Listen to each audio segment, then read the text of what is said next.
Hey everyone, this is Chris with Ignited by Nature, and today I'm going to be talking about a digiscoping device that I've been using for the past 6 months now. Now, traditionally, I've been a phone scope user. I've used phone scope for a long time, but OLLIN has won my heart. Honestly, it's just so intuitive and easy to use, and I just love the magnetic clicking feature. This digiscoping device is hands down my favorite device that's out on the market right now. So with that being said, let's go ahead and check it out.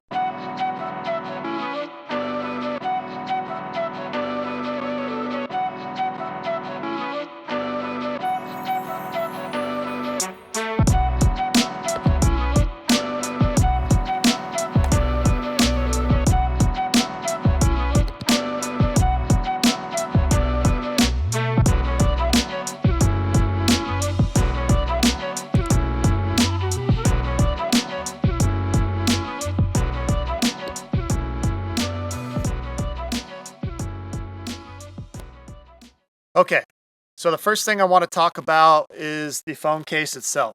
And this is probably the cheapest thing that you'll buy. So for me, for the iPhone 15 Pro Max, it was $39.99. And honestly, it's my new EDC case. I love digiscoping.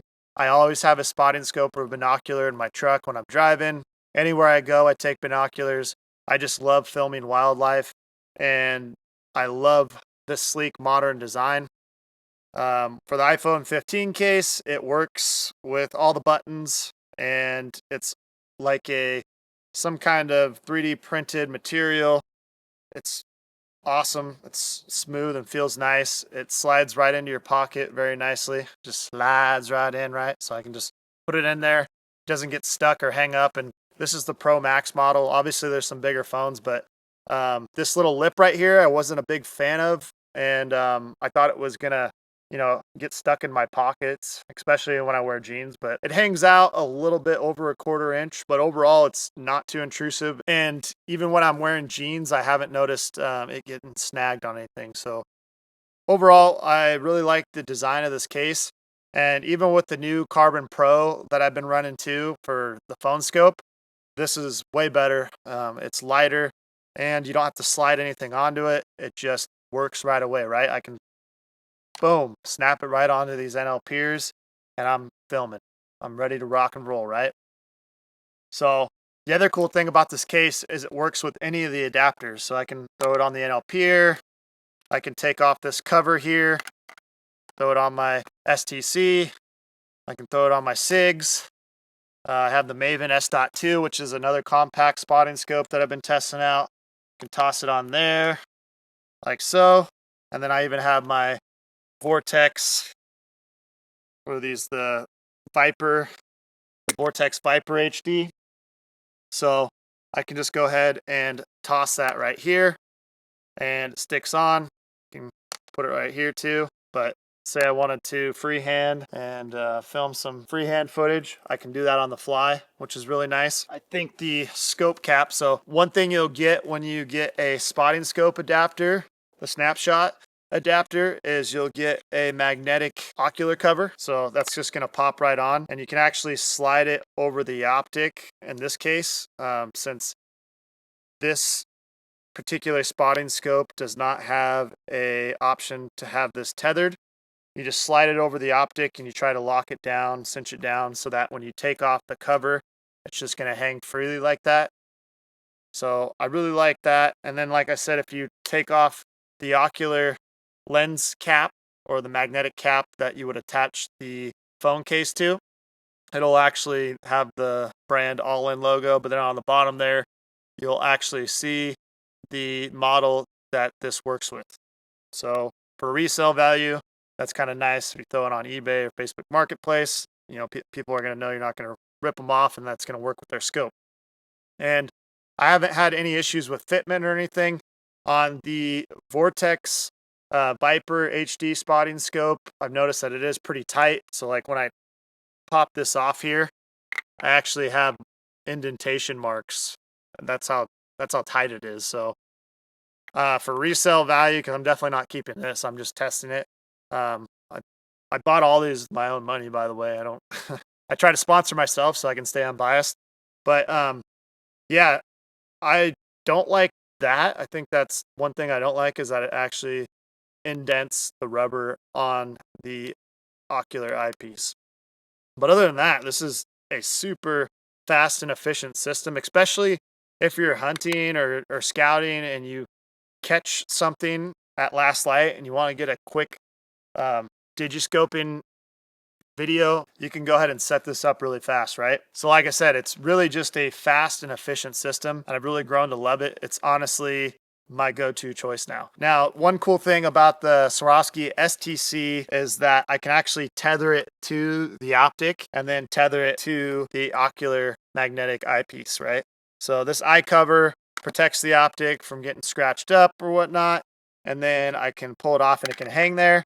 And then if you know about the STC, you know that the objective cover actually fits on the inside, and so you can actually just toss that in there while you're glassing.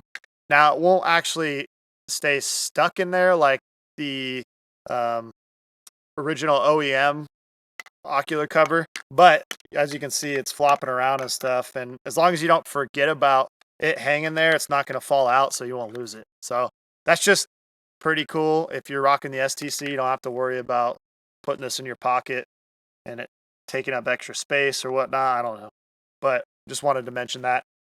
And then if you're going to get a binocular adapter, you're going to not get a cover for it, obviously, because you're not going to be using this at all times. For the spotting scope, you can just leave it on, and I just leave it on my spotting scope and take it with me. It's been really nice to have.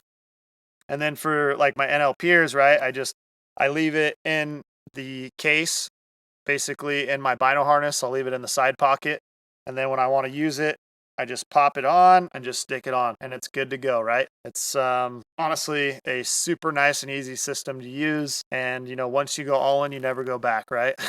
So that's kind of my motto right now, is I just honestly love it, and I don't think I'll be switching anytime soon unless they come out with something different. And then, like I said, I can move over to the SIG Zulu 6s. These are the 16x42 models. They snap on right there, and then same thing with the S.2.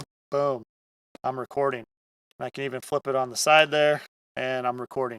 One thing that you do want to make sure that you do is when you set this on your optic, you want to make sure this is aligned vertically or horizontally. If you don't do that, the magnets are going to kind of counteract with each other, and you're just going to have a hard time sticking it on, or it's not going to stick on how you want it. That's one thing that I found, I guess, if you wanted to mention a con, is like you have to make sure you place it the right way. Otherwise it's not going to stick on how you want it, and it might cause the optic to move. So like it might just twist, and then you'll just have to realign it. Another pro tip for binoculars, I would say, is that if you're going to use the all-in snapshot system with a binocular, you can put it on the left ocular lens, and you'll be able to just adjust the focus right here. And so I found that to be the best option for binoculars. And then obviously on the spotting scope, it doesn't really matter. You just want to make sure that it's aligned properly, vertically or horizontally, however you want to place it. So that's pretty much it. That's a wrap. I'm just going to go over some quick pros real quick and then talk about cons. So as far as pros go, it's super easy to use. I love the phone adapter, the phone case. It's super sleek and modern. All the buttons work on it, and it just fits in your pocket, just slides right in there. I don't know why I keep saying it like that, but yeah, see, I can just pull it out and I'm good to go. And then another pro that I like is that on the binocular eyepiece, or the binocular cap, basically the magnetic cap here, it actually, for the most part, fits on pretty well, and I haven't had any issues with fitment. And then also it fits nicely into your bino pack. And then as far as the spotting scope models, I really like the magnetic cover, and it fits on, like on the STC, it fits on really well. If we take a closer look, you'll see that I could still use the spotting scope if I wanted and not have to take it off. I mean, this is meant to just stay on there, and I really like how this just fits on. And then another little pro for the STC is I can put the cap in there and glass and not have to worry about it, you know, coming out. I mean, it will fall out if you tip it over, but you actually have to try, right? So that's a cool little feature. I can't say it does the same thing for any of the other spotting scopes because they have to have a tether point. Like like you saw, this one fell off, right, for the Viper. But yeah, it's just an awesome system. And then lastly, the other pro that I would mention is that your case will work with any of these, right? As you saw, I went from the NLP to the STC to the SIGs to the Mavens, and then I also used the Viper to just show you that you could literally, if you wanted to pull this out, or if you had your binoculars, boom, and you just pop it on there, right? So it's a pretty awesome little setup, and that's kind of all the pros that I wanted to cover. And then lastly, I would say a big con for me, especially since I've been buying so many of them, would be price. So the phone case itself is not that bad. Like I said, for this, it was $39.99. But then for each one of these adapters, so for most people, it probably doesn't matter that much because you're going to buy it once and you might only run it on your spotting scope. But for me, I'm testing optics all the time. So $130 for one of these little plastic magnetic adapters. I mean, the box is cool and sexy, but is it worth $130? I don't know. To me, it's not. I'd rather have it come in a plastic sleeve, or I don't even care. It doesn't even have to be wrapped if it's going to save me some money. But I know, there's a bunch of different costs to running a company, so whatever. But that's just one con. If I had to pick a con, just to nitpick on something, would be the overall price. If they could get that price cheaper, especially for guys like me who have a lot of these, that would be awesome. Because like right here, I have $130 times 1, 2, 3, 4, 5. I have 5. Yeah, I can count, by the way. So I have 5 adapters right here, and I think I have a couple more. So I have almost $1,000 in adapters here, which, yeah, it's not what I wanted to spend, but they work the best for me, and especially when I'm filming head to head or I'm doing comparisons, I can just snap them on and start filming. So that's really awesome. So I pretty much covered everything I want to cover now. Let's go ahead and wrap this thing up.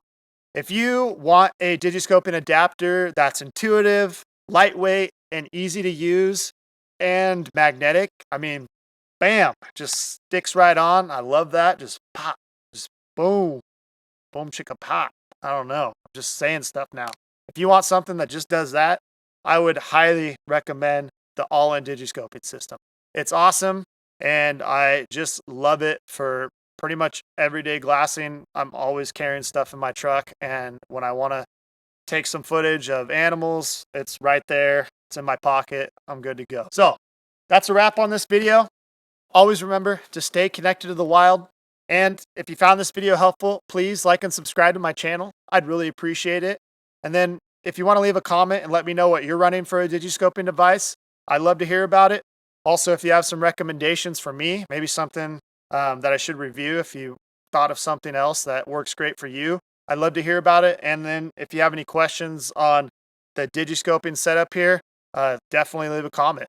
I'd love to hear from you. Once again, my name is Chris with Ignited by Nature, and until next time, guys and gals.